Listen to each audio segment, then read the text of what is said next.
You can now get a 30-day trial to experience The Athletic for free. Visit the link in the description below to try it now. Hello and welcome to Tifo IRL. I'm Alex, an analyst at Tifo. Today we're going to be talking about Real Madrid's defensive issues. So Real Madrid are top of La Liga currently, but they are shipping quite a lot of goals. This is probably their preferred lineup this season so far. And the first thing that's really important to say is that this is a defence that has undergone significant transition.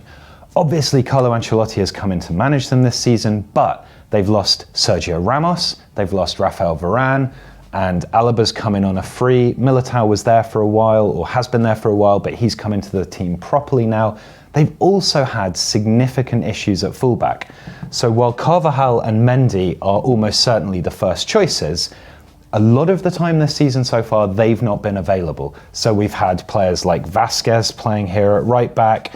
We've had Gutierrez playing at left back. We've even had Camavinga, the excellent young French midfielder, filling in at left back. So this has been a really disrupted defence. And it's very, very important, obviously, with defensive units particularly, to have consistency. Now, yes, I know I made a video the other day that said that Chelsea have achieved this without consistency, but that is seriously unusual. Generally speaking, the best defensive units have got a solid spine that they can rely on time and time again. And because of the way that Real Madrid play, that is particularly important at fullback.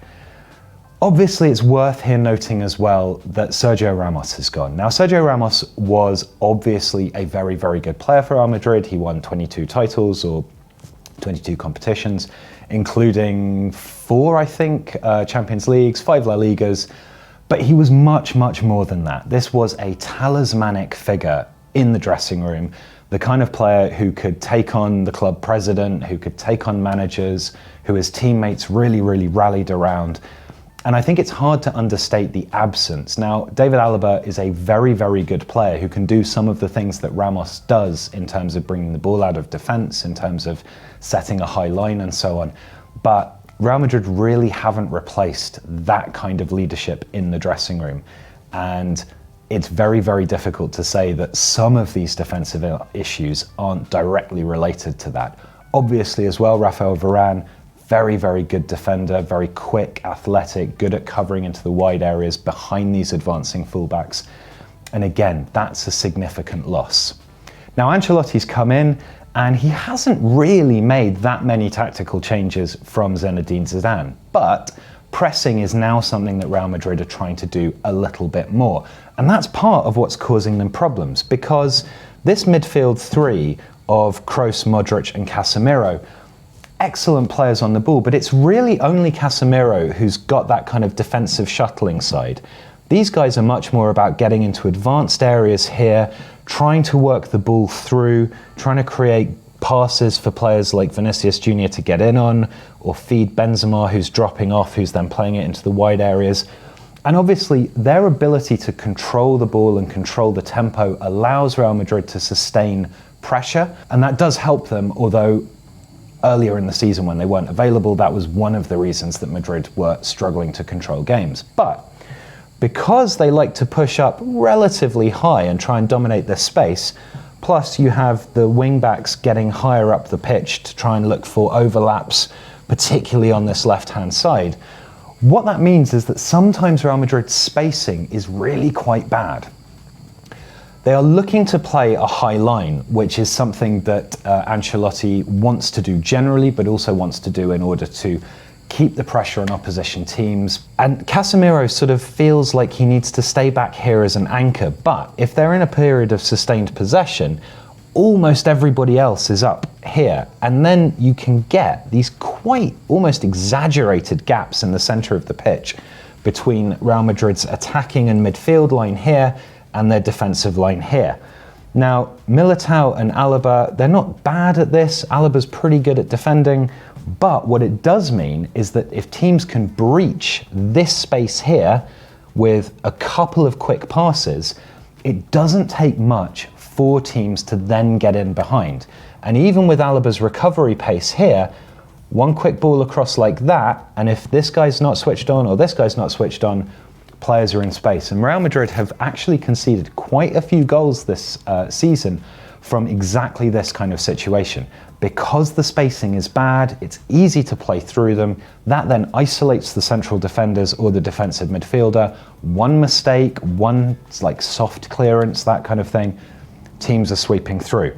There's another reason that they're causing themselves problems, and that is because when they try to build up from the back, they don't have quite the same degree of incision, and that's again partly because of this chopping and changing of lineup.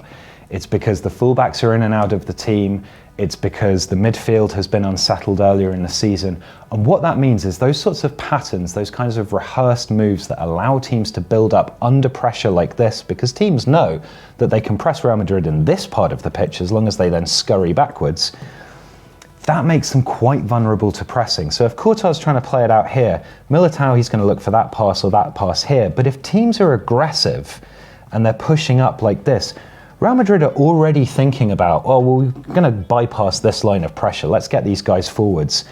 All of a sudden, if somebody nips in and steals that ball, then it doesn't take much for the same sort of situation to arise. And there we have, again, a couple of quick passes, bypassing the lines and exposing Thibaut Courtois.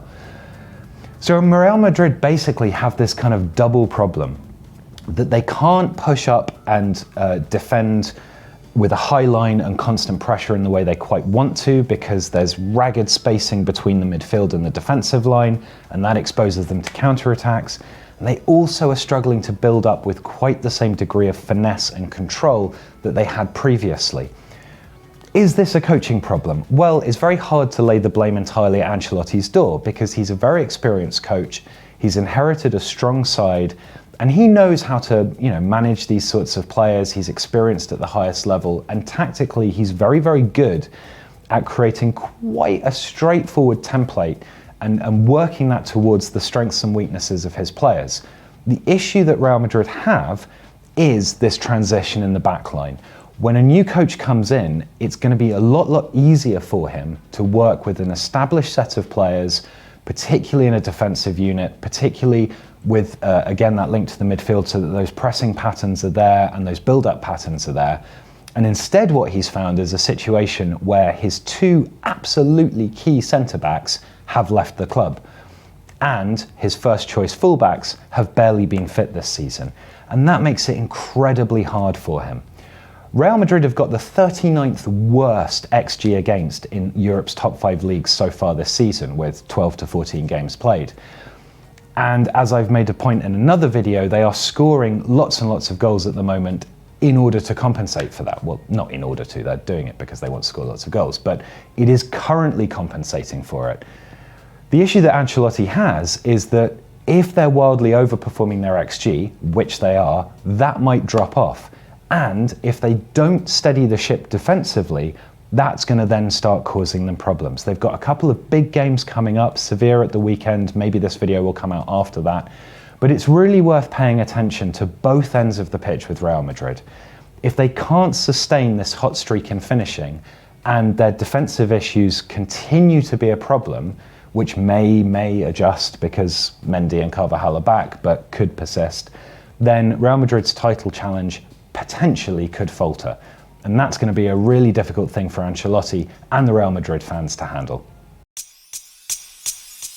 Buy holiday much, buy and gift how much, buy it now to avoid disappointment because of delivery times. Yes, that's right. Use the offer code TIFOBF to get £10 off when you spend £60, and buy it now to avoid holiday disappointment at shop.tifofootball.com.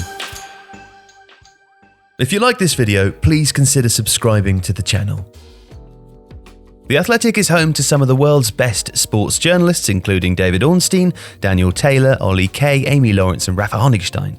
There are journalists dedicated to each Premier League team, so every fan gets the coverage they deserve, not just the big clubs. And you can try it for free now for 30 days. See the link in the description.